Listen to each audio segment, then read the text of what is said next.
Hello, everyone, and welcome to Healthy State of Mind, a series that's dedicated to educating you on all things mental health. I'm Dr. Tracey Murry with Ochsner Health, and I have here my co-host, Kaitlyn. Want to introduce yourself? Hi, yes, I am Kaitlyn Heckel, and I am a digital content specialist here at Ochsner Health. Well, welcome again. Thank you. Guess what we're talking about today? What are we talking about today? All things anxiety. Perfect.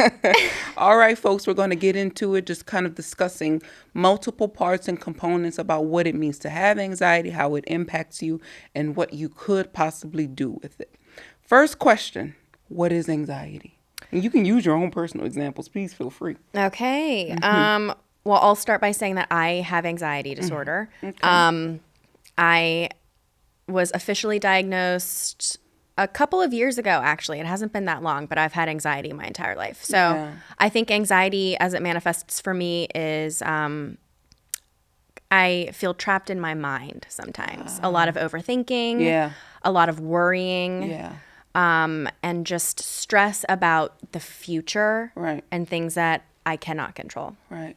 I'm glad you used that word manifest too, because the way people often say anxiety as, this colloquial term, right? But the way it comes out in you can look quite differently than the next person.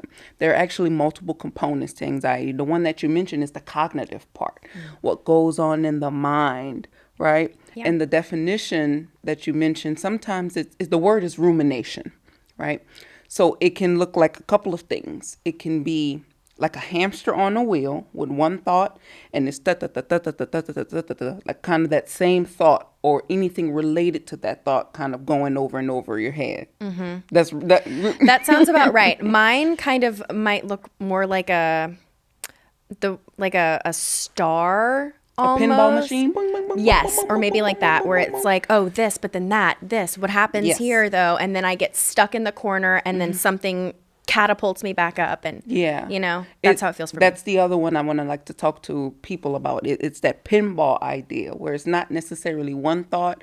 It can be in a theme, but it's kind of like, oh, this and then that. And then now you're down the rabbit hole. You get out and then something springs you back in. Yep. So both of those are ruminations. So kind of the cognitive part, the thing that kind of keeps you up when you're falling asleep.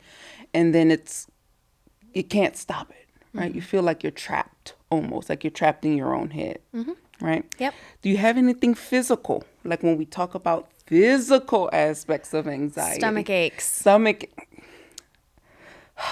Gastrointestinal issues are married issues. to anxiety. So folks, if you're feeling like something's not right in here, not saying it's the only thing, but if you're anxious and you're like, oh, my anxiety's high, why is my stomach just upset? They're highly related, right?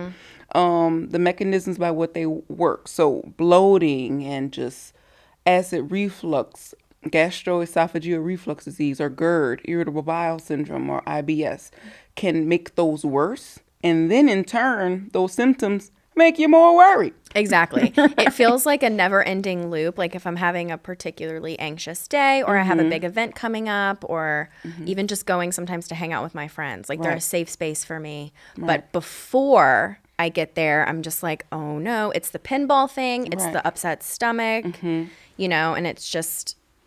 And then other physical issues too, like sweating.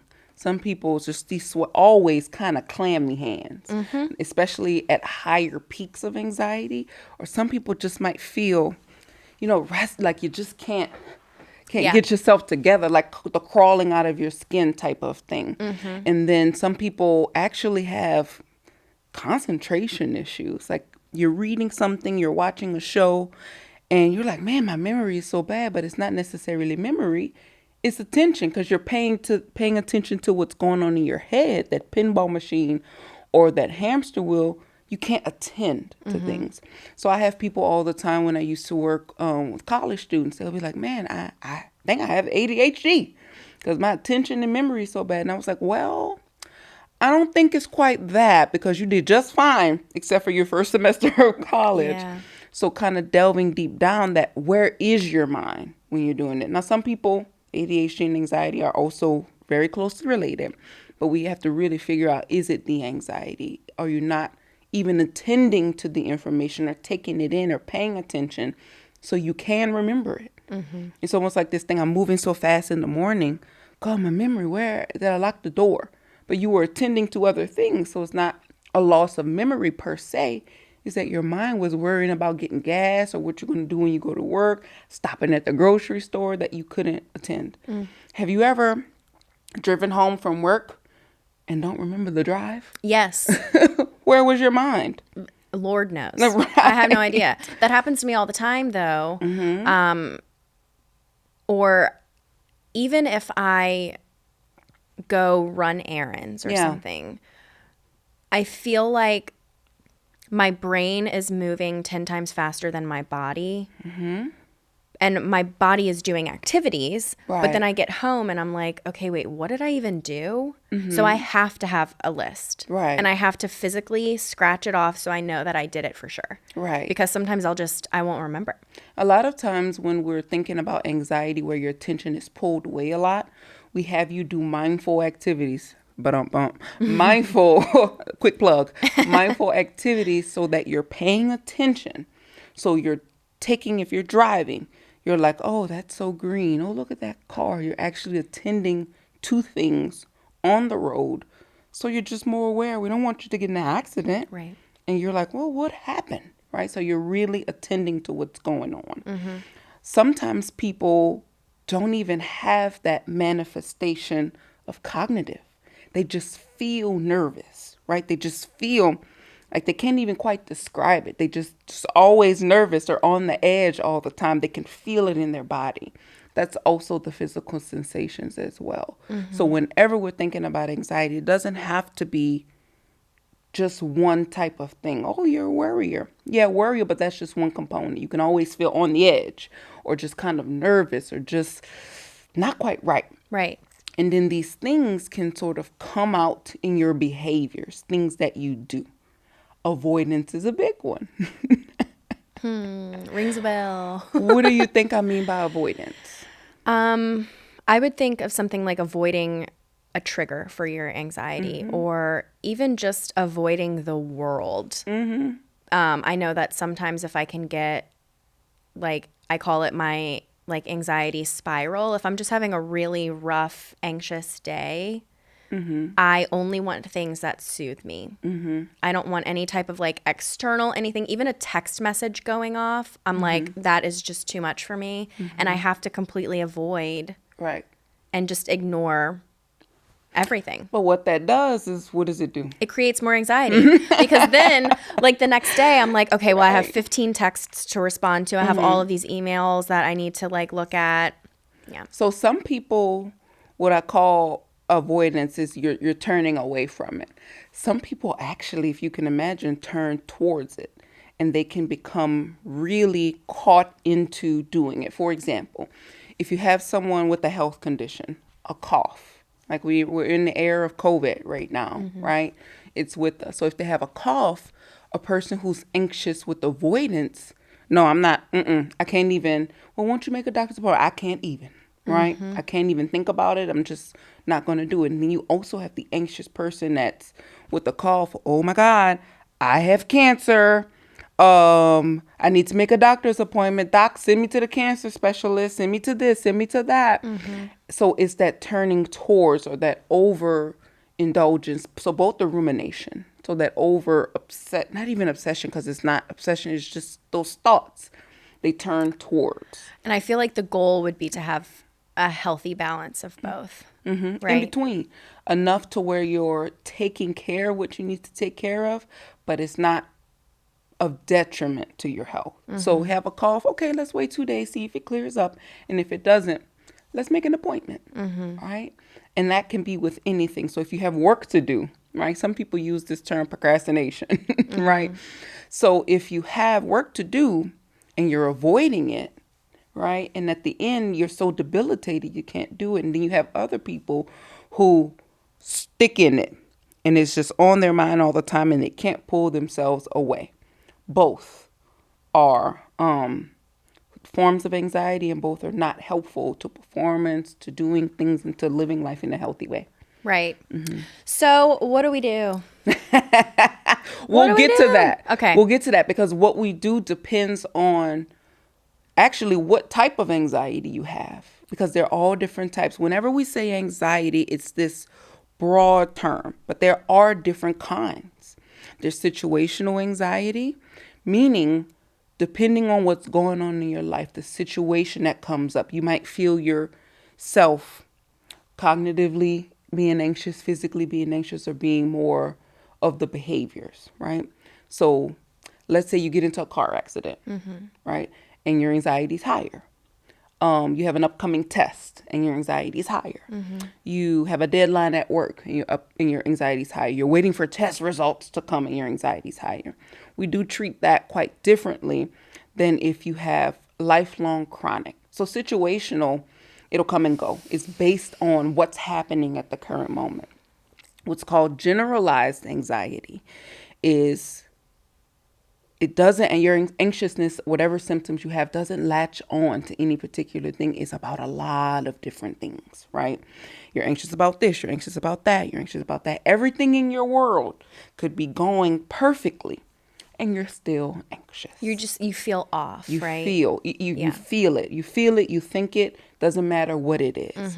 And the word that we use is pervasive. It's in everything.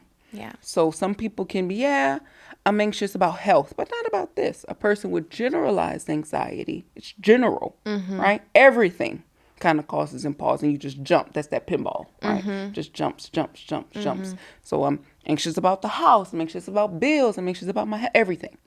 That's tiring, isn't it? It is. I was just thinking that, as a person with anxiety, and I know a lot of people, I know more people who have anxiety than people who don't. But it's something that's so tricky to verbalize and to kind of advocate for yourself. And I wish more people, and we've talked about this before on the show, where, if you have like a broken leg, like your leg is in a cast, people will respond to that and give you accommodations that you need. And I wish that we could get there more with mental health. And I feel like we're on the right path.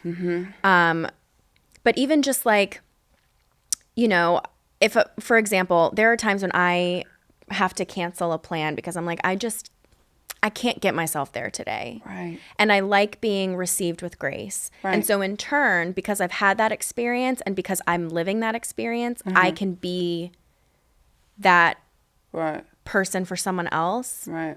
And I wish that was more ingrained in the workplace or in relationships or, So it's super tricky, right? It's tricky because on the one hand, we want to provide accommodations and show grace, but we don't want anxiety to be your scapegoat.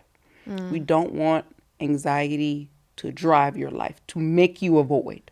So it is a balance where people can understand. Let's say you have a deadline at work. Oh my God, I have so much anxiety, I can't get it done. If someone accommodates you, you won't ever get it done. Right. So it is a tricky balance. I think the awareness of it and not letting it stop you and getting a handle on it to where it's not impacting your life. I would rather you be in a place where you recognize you have anxiety, somebody shows you grace, and you still get stuff done. Because what people do these days when it's used colloquially, oh my God, I have anxiety, I can't deal with that. That's not how, I agree. I want anyone to function. Because you're letting anxiety drive and you're in the back seat. I want you to be the driver and anxiety is the passenger. I feel like you are describing me right now, but I also have friends and people that I know who are in the backseat. So I will always be in the driver's seat, but that's just my personality too. I like to be in control. If I'm incredibly anxious, if I have a deadline, I will be grinding until it's done. Yeah. And then I can.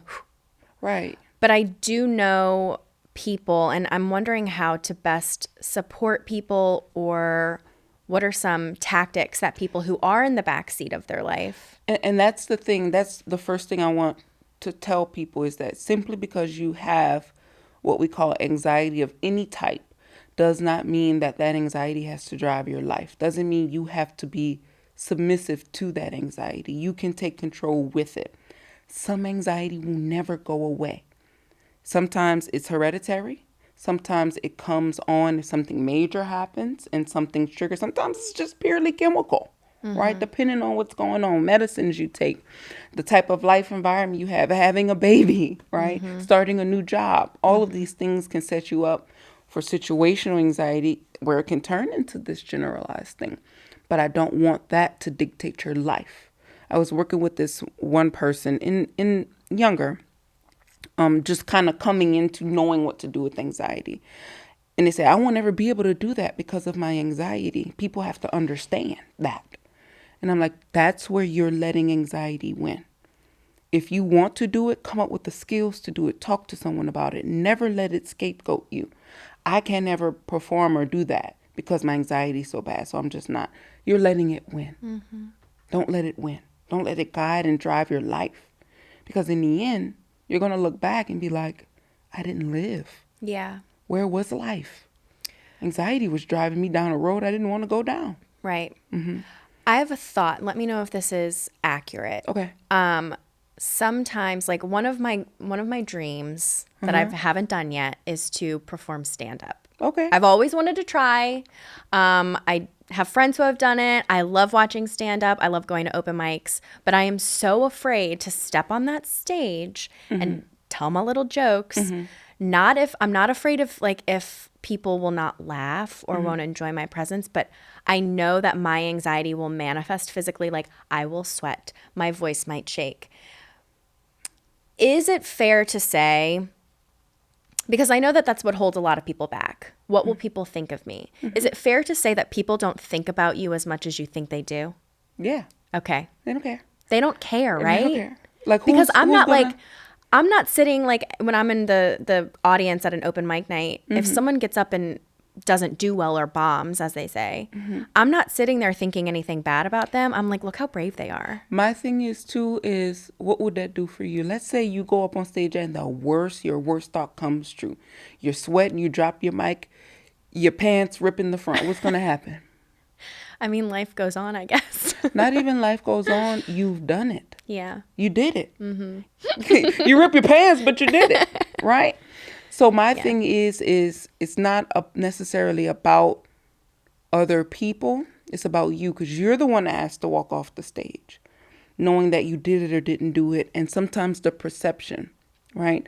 We'll talk about how our thoughts and how we perceive and how we interpret. So I want to let's just go into it then since we're here. Okay. So sometimes there is a connection. Well, most time there's a connection. A situation happens.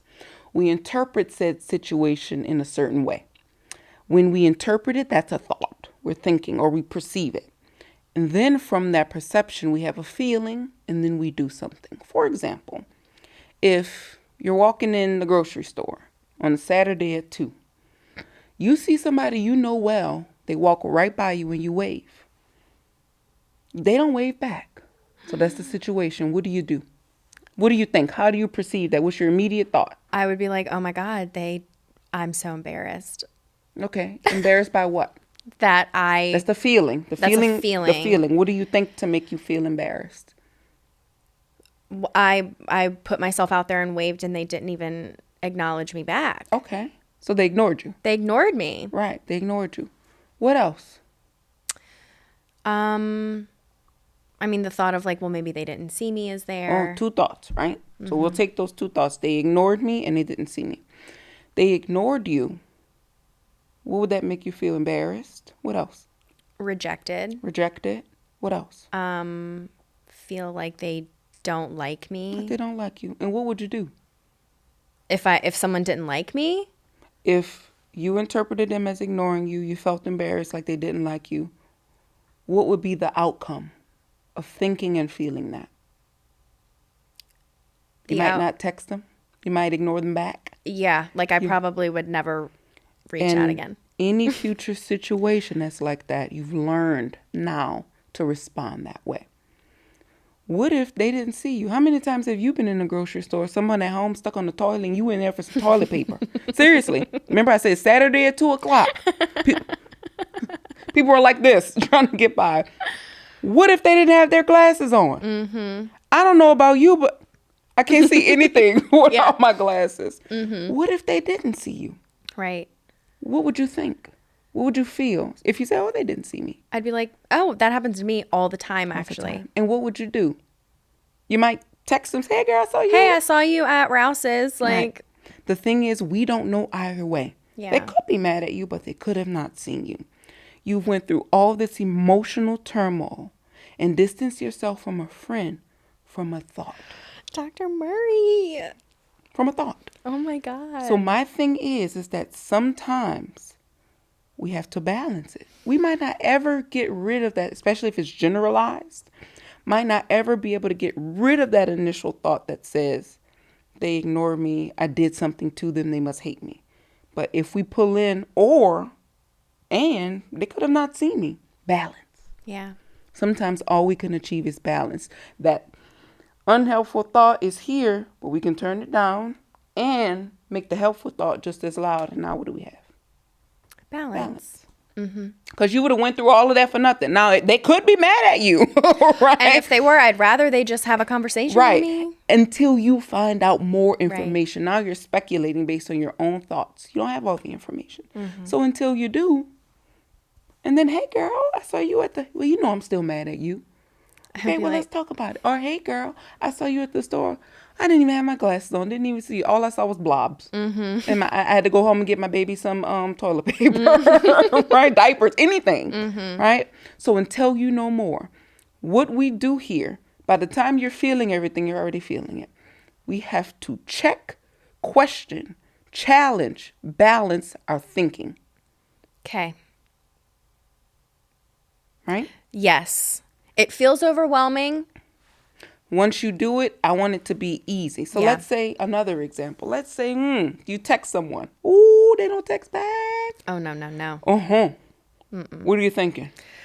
Ooh, they don't want to talk to me. Ooh, especially if someone has their read receipt on. I'm like, you read this 4 hours ago. So go ahead and balance that thought yourself.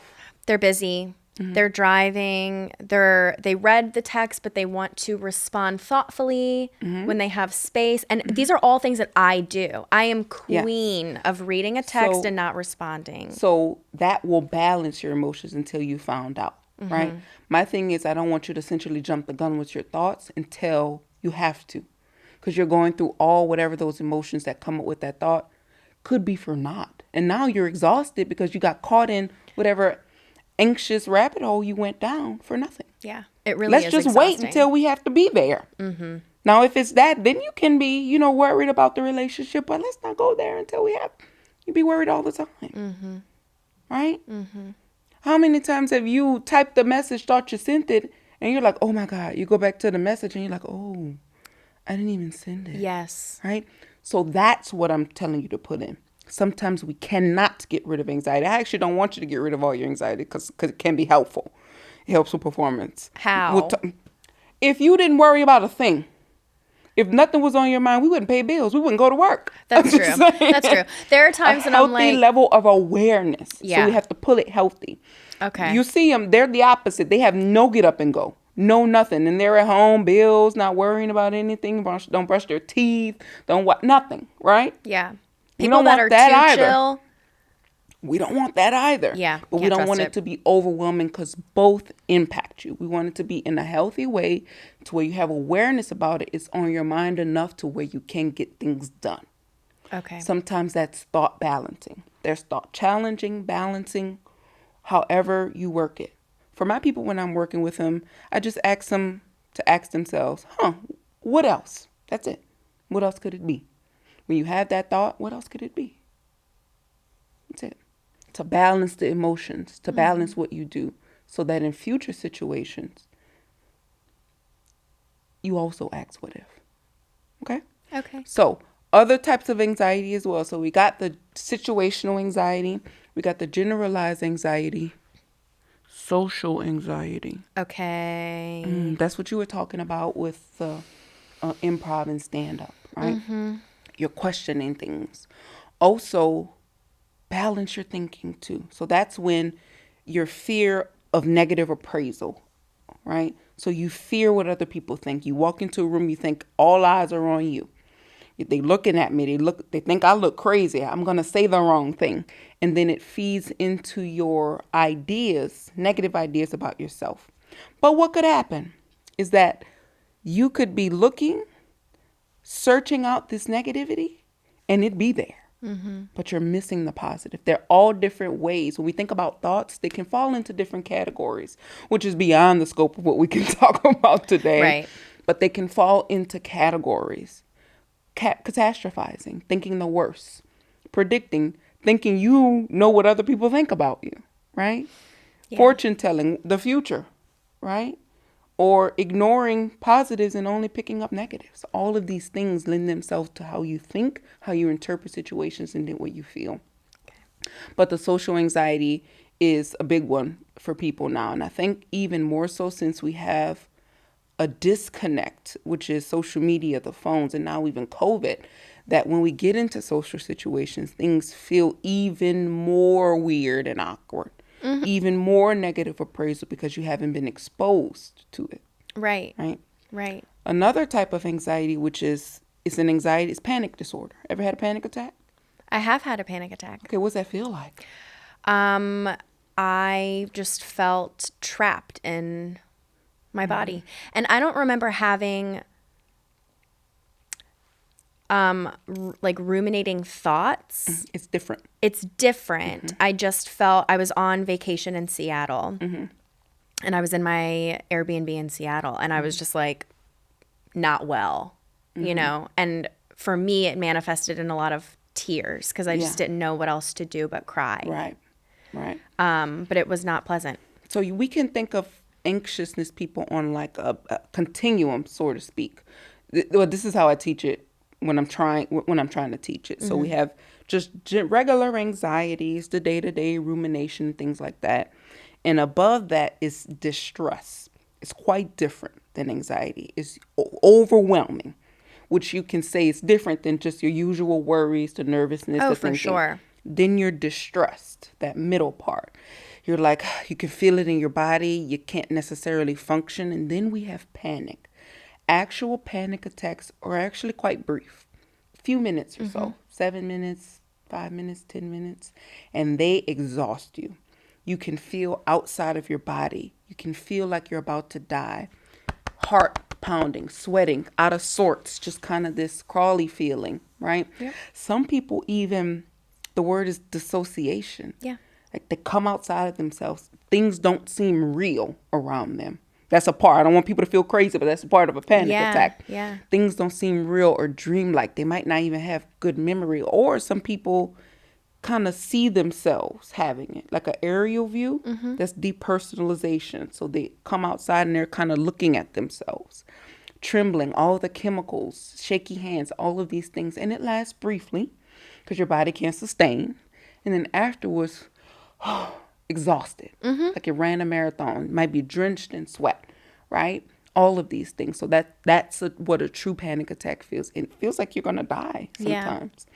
But think of it on that continuum.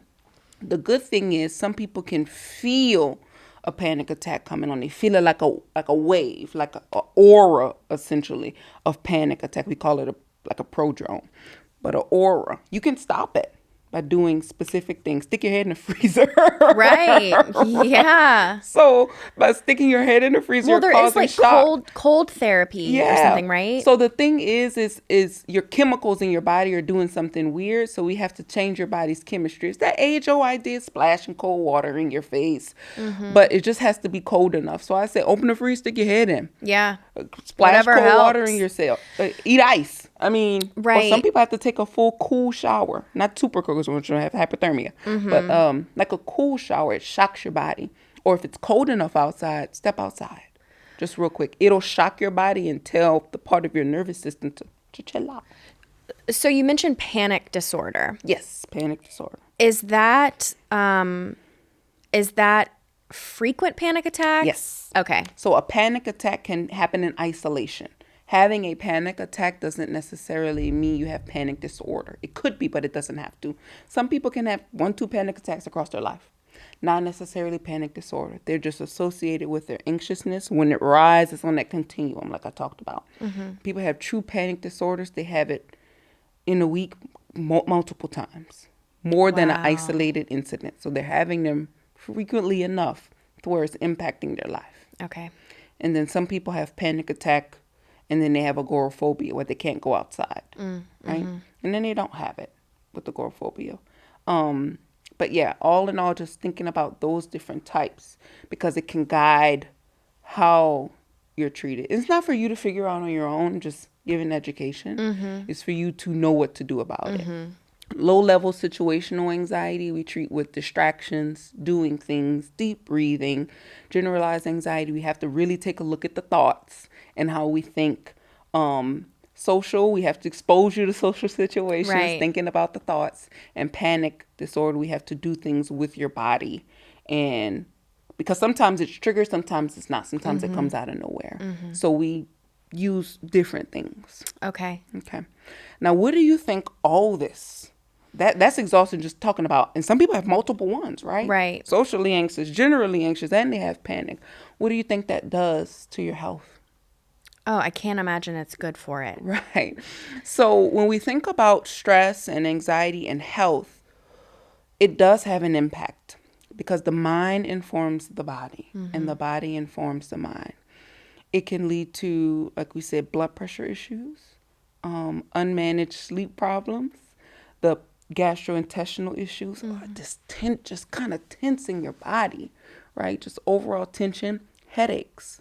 People can experience headaches, or it can exacerbate other common medical conditions that are already there.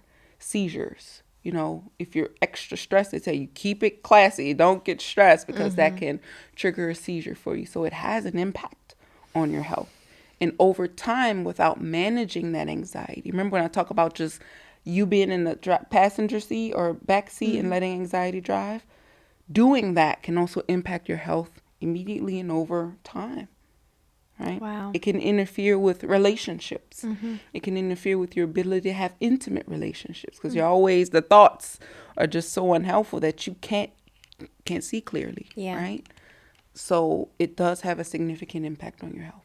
Okay. And vice versa. When your health is not doing right, it will inform your mind, make you more anxious. Right. So doing both and making sure that anxiety management is a healthcare issue and it is enough to warrant you just treating yourself better and learning skills. We talked about the thoughts and the model and changing things. So sometimes all I tell people is when anxiety happens and you're ruminating, write it down. Just write down the thoughts. Sometimes when you write it down, it has somewhere to go and it's not swimming in your head. And sometimes writing it down, you create distance from it, right? You see it for what it is and you're like, oh, well, that's not true, right? Sometimes we're really what's called fused. Cognitive fusion, really, really connected with the thoughts. That's when they feel almost a part of us. That's when they're super tight, swimming in your head. Writing it down, getting it away from you, distancing yourself, seeing it go away. It's not here, but it's here. And now you can see through, right? So sometimes just writing it down, getting it out of your head, seeing it from a distance can help you to question it, can help you to challenge it, or help you to balance it. Yeah, Whatever it seems works. like it changes perspective. Yeah, because if it's in your head, it feels like it's Monumental. absolute. Yeah. Like it's 100% true. But when you get it out and you see it objectively, oh, not so true. Maybe 50%. So what's the other 50%? Over time doing that, you naturally do it in your head. It's about training. So you're not all the time you have to write it down or do sheets or disconnect. It sometimes it begins to happen naturally. Okay. So the next thing we're going to do is talk about when anxiety strikes. Remember we talked about the good and the bad anxiety? So strategies and skills. So I want you with the healthy level of anxiety, right? Just to keep you going. We can call it awareness and not anxiety. Okay. So focusing on the body, the mind, and what you do. Again, those are 3 simple things. The body, breathing, relaxation, exercise, good sleep. The mind, filling it up with good, self-affirmations, challenging the thinking, positive self-talk, right? And then what you do, engaging in things, therapy, challenging yourself, actually doing the thing that makes you anxious so you can knock down the fear from it, right? So all of these things we do to sort of balance what happens when anxiety strikes. Are you doing any of that? Yeah. Yeah. I mean, I move my body every day. I used to focus on exercise for my physical body, and that's very important for me. But as I get older, it's more for my mental health. I'm regularly in therapy. I think writing out my anxiety or just what's going on in my mind could be helpful. Creating distance. Yeah, I've Right. kind of gotten away from journaling, but I think I do need to get back to that. And it's not necessarily, it doesn't have to be journaling. You can do it every day, but when that rumination hits, we have to do something with the thought. So helping you write it jumps you off of the hamster wheel and creating distractions. Exercise actually burns off. So it does something like this, where this is the good chemicals and this is the chemicals that cause you anxiety. So Yeah. it's doing this mechanism by turning it around. So you'll feel good, like that runner's high. Yeah. Because Oh, you're yeah. burning down the stress and you're raising up the good. Sometimes people can do that, but sometimes people need medication. What goes on in your brain is sometimes hereditary. So this idea of serotonin, right? So we have, not to get too deep into the medication, but serotonin is something you need. And when you don't have enough of it flowing through your brain or flowing through your brain correctly, it comes out in depression and anxiety. That's how it's manifested. So let's say you have vitamin D deficiency. How it comes out in your body is like muscle aches and tiredness. Yeah. Right? The lack of movement of serotonin comes out in mood issues. Wow. Or when you don't have your thyroid functioning, it impacts your metabolism. So the way that's expressed. So medications for that just help serotonin to move about the brain how it needs to. Yeah. Right? Yeah. So not necessarily putting anything new there, just helping what's already there move out. So sometimes people, they can be doing all of these things, these behavioral things, and still need medication. That's okay. Medication and what you do, how you think, what you tell yourself, what you do for your body can go hand in hand. Sometimes people are okay with just one or the other. Sometimes people need both. Okay. So, you ready for our mindfulness moment? I am. Our mindfulness moment, people, is when we really take a skill, something to do as a part of our Healthy State of Mind series to give you to do that helps. So today we're going to do something called sweet memory with grounding. Grounding is really just being aware of the present moment of your body in this space to pull you back. So when we ruminate, we're kind of going all off and everywhere else. So it helps you really connect with the here and now. Okay. And then the sweet memory exercise is just having you think about a good memory. So be thinking about a good memory that's not difficult. It could be a graduation, birth of a baby, anything, a wedding, or anything that is a good memory that you have a good memory of. And we'll do it. Okay. Okay. I'm ready. So how we get into a meditation moment is uncrossing your legs and just getting comfortable. You can close your eyes if you want to. If you're not comfortable doing that, just look down at the floor or find something, a spot on the wall. And what you're going to do is just take a few deep breaths in and out, maybe 3. Inhaling and exhaling. Feeling the breath fill your body as you inhale. And leaving it as you exhale. And after your 3 breaths, just breathing normally.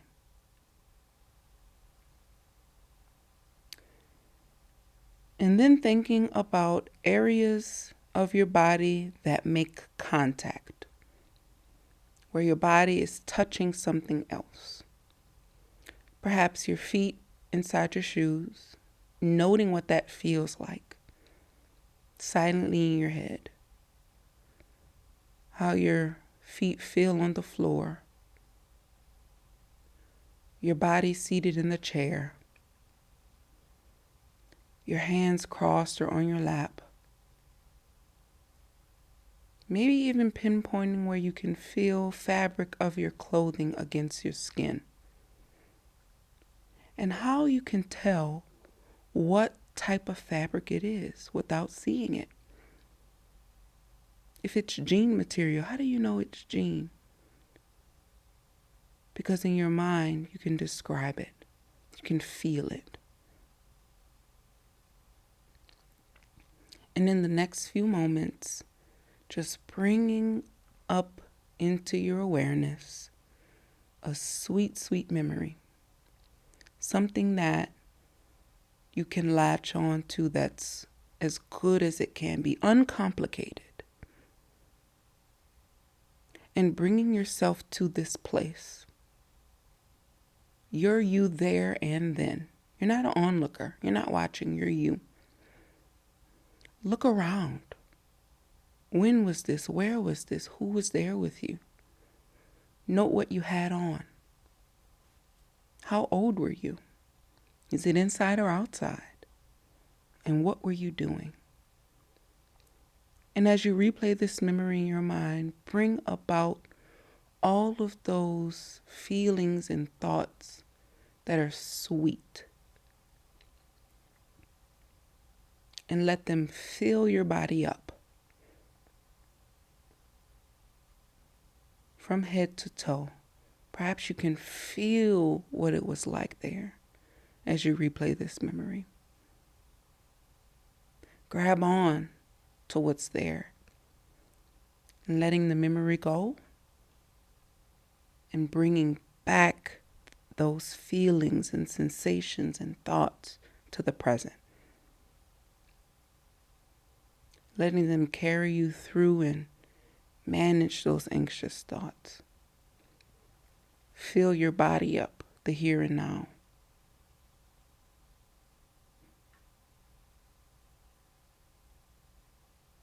And as you let those sensations, those feelings, those thoughts fill you up, silently thank yourself for balance, for grace, for challenge, and for even doing this practice.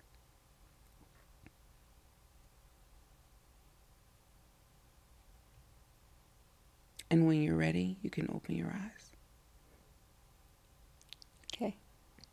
Really good. So that's just a little something to carry things forward. A lot of times in anxiety, no matter what kind of anxiety, how strong your thoughts are, it's been a while since you felt good. Mm-hmm. So just bringing that good back to present and being in the present with it may help from this to this. Okay. Thank you, everyone. Again, I am Dr. Tracey Murry with Healthy State of Mind. Click on any resources that we may have below if you want additional information about how to manage anxiety, what to do, and how to seek out help if needed. Again, our series is just educational. It's not to serve as a professional therapeutic relationship. If you're interested in that, please see the resources below. Thank you. Until next time. Thank you, Dr. Murry. Of course.